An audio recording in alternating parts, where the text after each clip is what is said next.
অসুস্থ না হইলে বুঝতে পারতা না সুস্থতা আল্লাহর কত বড় নিয়ামত। আলহামদুলিল্লাহ। আর আমি যখন অসুস্থ হই, তিনি আল্লাহ যিনি আমার শিফা দান করেন। আলহামদুলিল্লাহ। লাস্ট 14 মার্চ 2025 ফ্রাইডে ইভিনিং আমার লাগি আসলো খুব ভয়াবহ একটা রাত। অনেকে আমার অসুস্থতার ভিডিও দেখা কমেন্ট করছেন, ইনবক্স করছেন বাই কি তো হইছে। সো আজকের ভিডিওত আমি সম্পূর্ণ ঘটনা তুলে ধরবো আপনারা লগে। এর আগে আপনারা লগে সংক্ষেপে একটা জিনিস শেয়ার করি। আমি যখন হাই স্কুলে পড়তাম তখন আমার আম্মা গ্রামের ডাক্তার জনের গেছে আমারে লইয়া গেছে। ডাক্তারে কইসলা আমার ফুয়ার ভিটামিনের অভাব। সো আমার ফুয়ারে একটা স্যালাইন দিলাও ডাক্তার সাহেব। এই কথা উন্না ডাক্তারের সব কিছু রেডি করার পরে আমি ডাক্তারে কইলাম যে আমি ওয়াশরুমে যাইতাম। আমি জাস্ট প্রস্রাব কইরা আবার আইমো। ডাক্তারে আমারে সাইরা দেওয়ার পরে আমি এক দৌড়ে বাড়িতে যাচ্ছিলাম। তার কারণ হইল গিয়া আমি সেলাইনের সুইগুলা বা ইনজেকশনগুলা আমি খুব বেশি ভয় পাই। এখন আসলে আমি চিন্তা করলাম আমি যে জিনিসগুলা ডরাই আল্লাহ মনে হয় আমারে ও জিনিসগুলা দিয়া পরীক্ষা করলাম। এখন উনিলাও গত ফ্রাইডে আমার লগে কিতা হইছিল। আমি ইফতার করলাম। ইফতার করার সাথে সাথেই আমার পেটের মধ্যে খুব বেশি বেদনা শুরু হয়েছে। এরকম বেদনা আমার প্রায় সময় আমি লক্ষ্য করি। কারণ হইল গিয়া আমার গ্যাস্ট্রিকে খুব বেশি বেদনা শুরু হওয়ার সাথে সাথে আমি মনে করছিলাম এটা গ্যাস্ট্রিকর বেদনা। এর লাগে আমি বাংলাদেশ থেকে আনা গ্যাস্ট্রিকর একটা ট্যাবলেট আমি খাই। খাওয়ার পরে বেডও আইয়া আমি রেস্ট নেই। আমি কই একটু পরে কমে যাব। বেদনা শুরু হয় সন্ধ্যা 6টার সময়। বাট বেদনা কমে যাব চিন্তা করতে করতে রাত হয়ে যায় 8টা, কিন্তু বেদনা আর কমে না। তখন চিন্তা করলাম এতদিন বাজা খাইতে খাইতে মনে হয় গ্যাস্ট্রিক বেশি হয়ে গেছে।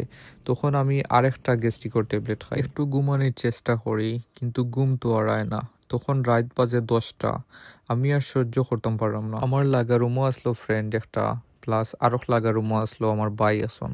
আমি শক্তি দিয়ে মারতাম পারলাম না, চিল্লাইয়া কইতাম পারলাম না যে আমারে বাঁচাও। খুব কষ্ট কইরা মোবাইলটা হাতে লইছি, লইয়া বাইরে ফোন দিছি, দিয়া কইছি ভাই আমার একটু দিক্কা যাও কাইয়া। ভাই আইয়া দেখুন আমার অবস্থা খুব বেশি সিরিয়াস। সাথে সাথে তাই 999 ফোন দেন ইমার্জেন্সি লাগে। ইমার্জেন্সি অ্যাম্বুলেন্স আইব 2 ঘন্টা পরে।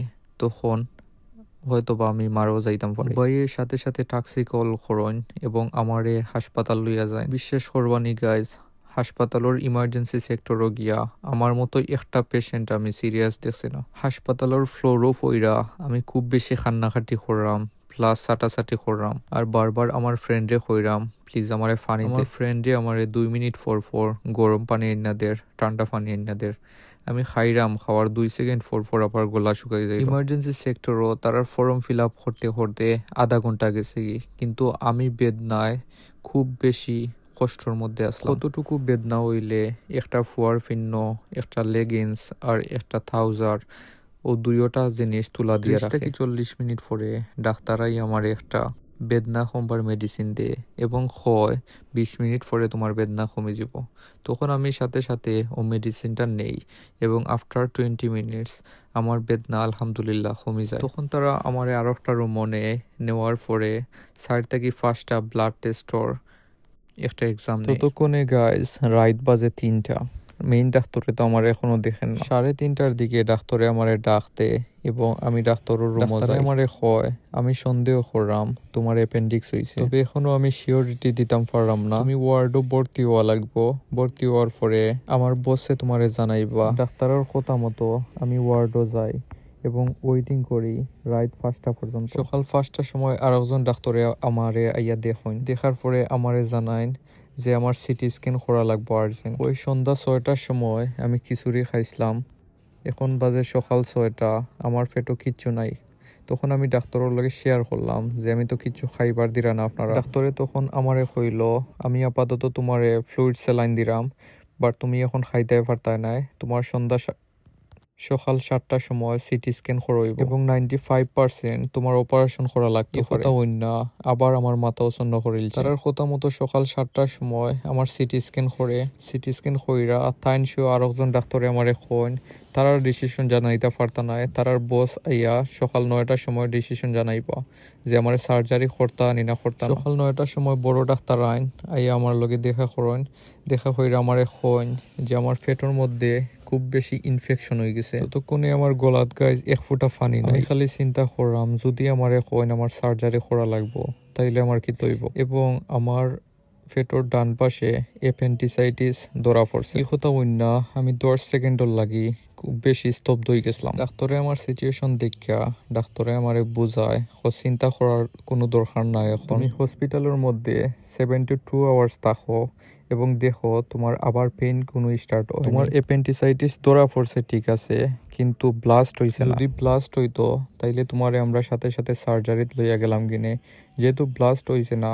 তোমার অ্যান্টিবায়োটিকের মধ্যে কমতে পারে। তখন আমার গলাতে একটু পানি আইছে এবং 5 মিনিট পরে তারা আমারে সকালের নাস্তা দেয়। এই কয়েক ঘন্টার ভিতরে তারা আমারে কত ইনজেকশন দিছে হিসাব ছাড়া, কতটা স্যালাইন দিছে আমি কইতাম পারি না। হাসপাতালের বেডের মধ্যে শুইয়া কত চিন্তা মাথার মধ্যে আইছে, আমি যদি এখন মরি যাই তাইলে আমার আম্মায় বুক পান বাকিলা, আমার ফ্যামিলি কিতা হইয়া নিজরে সান্ত্বনা দিবা। নিজরে সব থাকি অসহায় মানুষ লাগছে পৃথিবীর মধ্যে। পেটর ডাইন পাশ খুব বেশি ফুলি গেছে, হাসপাতালের নার্সরা খুব বেশি টেক কেয়ার করে, ডাক্তাররা খুব বেশি ফ্রেন্ডলি আসলো। ঠিক ওই সময় খুব বেশি একা লাগছে নিজরে, যদিও আমার পাশে সব আসলা।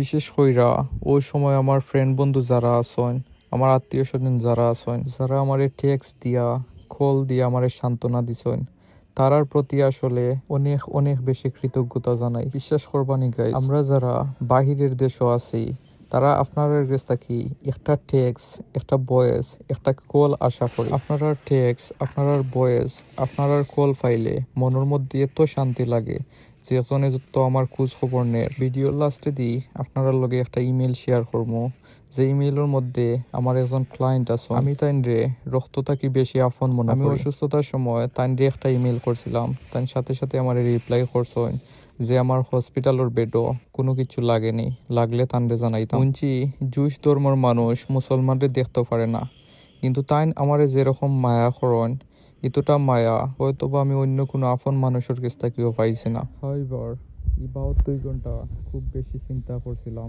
খুব বেশি চিন্তা আসলাম। আলহামদুলিল্লাহ 72 ঘন্টা শেষ হয়ে গেছে, যদিও আমার পেট ফুলা সামান্য রয়েছে কিন্তু বেদনা নাই। ডাক্তার কইছে 6 সপ্তাহ পরে তারা আবার আমার টেস্ট করব, কইরা দেখবো কি অবস্থা। বাসার মধ্যে আইয়া খুব বেশি শান্তি লাগে। সবাই আমার লাগি দোয়া করবা যাতে আমার সার্জারি করা লাগে না।